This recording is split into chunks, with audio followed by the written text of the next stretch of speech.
Bonjour à toutes et à tous. Donc voici encore une petite capsule concernant l'introduction au cours d'électrocinétique.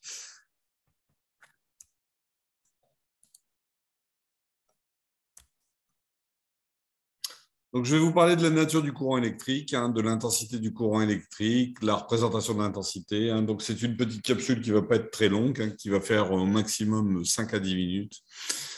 Donc ça, c'est le plan du chapitre. Bon, moi, je ne vais pas le relire à nouveau, vous connaissez, on a commencé déjà à en parler.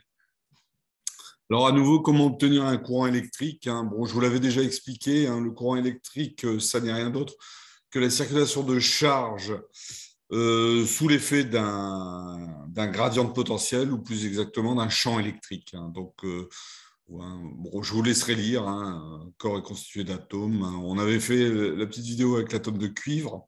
Et je vous avais parlé également que c'était le 29e électron, qualifié d'électron libre, qui se déplaçait dans la matière d'un atome à l'autre. Et c'est ce qui génère le courant électrique, en fait, que ces électrons qui se déplacent sous l'effet d'un gradient de potentiel, comme je l'ai dit, sous l'effet d'une tension électrique générée par un champ électrique. Donc les électrons seront soumis à la force de Coulomb, dont je vous ai déjà parlé dans le chapitre. F égale Q fois E, où Q représente la charge de la particule. Dans le cas des électrons, c'est F égale moins E fois grand E, avec grand E représentant le champ électrique. Voilà, bon, je vous laisserai lire.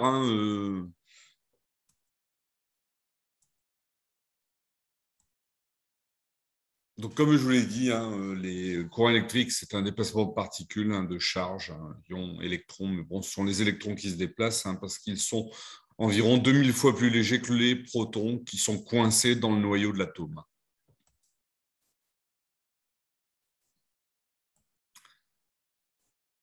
Donc voilà, donc ça, conventionnellement, le sens du courant électrique est défini par le sens de parcours des particules positives.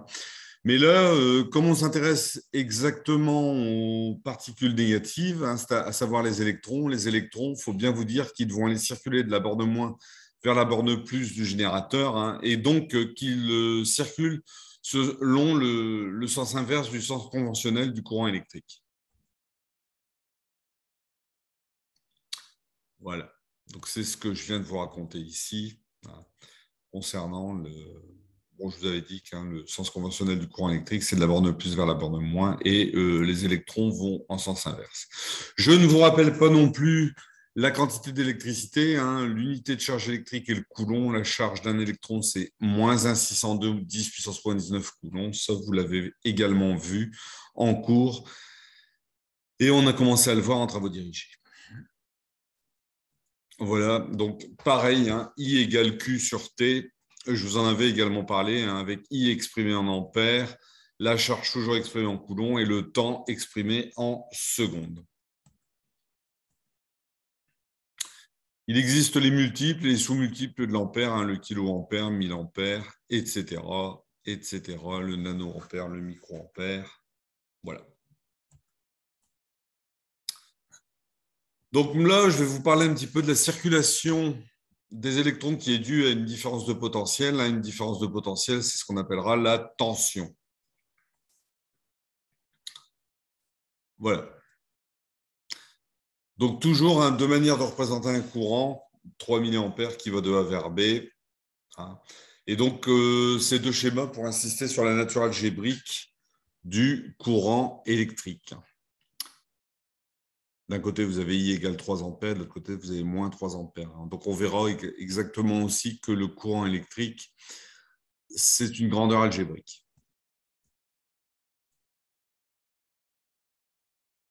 Voilà, c'est ce qui est résumé ici. Toujours, comment mesure-t-on un courant électrique? Grâce à un ampèremètre qu'on branchera toujours en série dans le circuit électrique. Un nœud est un point de circuit où c'est un point de jonction où est-ce que plusieurs fils électriques arrivent à ces endroits-là.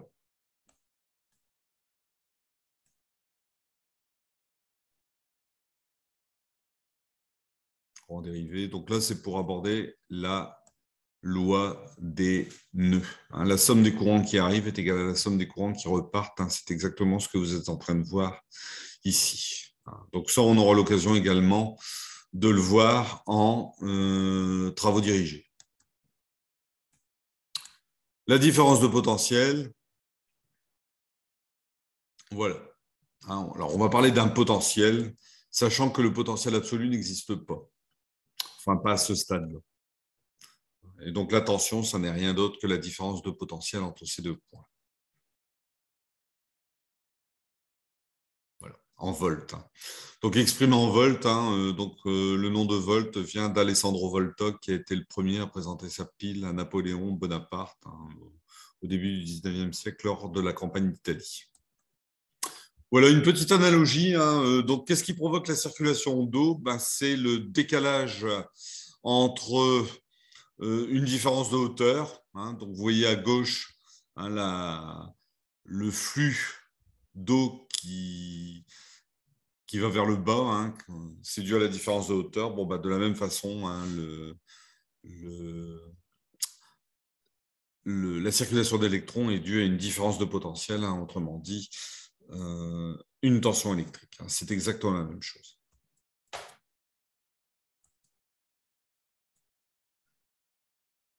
Voilà, différence de potentiel. La tension entre deux points A et B est notée UAB. VA est le potentiel du point A, VB celui du point B. Et comme je vous l'ai dit, UAB, c'est VA moins VB, différence de potentiel entre les points A et B. Toujours avec les mêmes unités, les tensions en volts et les potentiels en volts. Voilà, c'est ce que vous avez ici. Vous pouvez remarquer aussi que la tension UAB, comme c'est une différence de potentiel, l'extrémité du vecteur va du point B au point A. On aura l'occasion d'en reparler aussi en travaux dirigés. Voilà, ici aussi. Donc UAB, différent de UBA, c'est l'opposé en fait. Voilà, c'est ce que je vous ai marqué ici.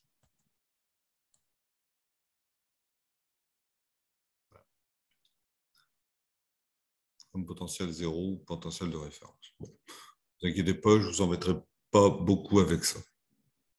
Mesure d'une tension, la tension se mesure avec un voltmètre. Le voltmètre se montre en dérivation sur le circuit électrique. Si vous placez un voltmètre au point des bornes A et B, vous allez avoir ce résultat-là qui va apparaître. Voilà. Loi des mailles. Donc, c'est la loi des tensions. Donc, on va le voir. La somme des tensions parcourant une maille est nulle. Voilà. Donc, voilà les trois mailles dont je vous ai parlé. ABE, BCDE et ABCDE. Donc, la somme algébrique des tensions rencontrées en parcourant une maille est nulle. Donc, ça, c'est ce qu'on appelle la loi des mailles. Donc, UAB plus UBE plus UEA égale 0. C'est-à-dire que vous partez du point A ici, vous revenez au point A à la fin, vous avez parcouru une maille. Donc, on peut l'écrire sous cette forme-là.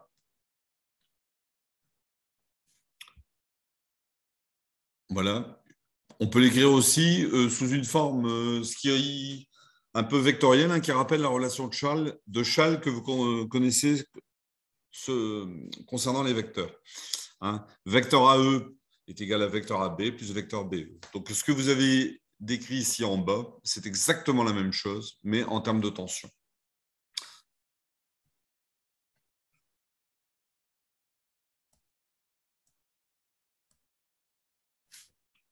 Voilà. Je vais vous parler un petit peu des dipôles électriques. Dipôle électrique, qu'est-ce que c'est? C'est soit une résistance, soit une lampe, soit un générateur. Ça peut être également un condensateur, une inductance, ou encore, donc c'est ce que je vous ai marqué ici. Donc un dipôle est un élément d'un circuit électrique comportant deux bornes.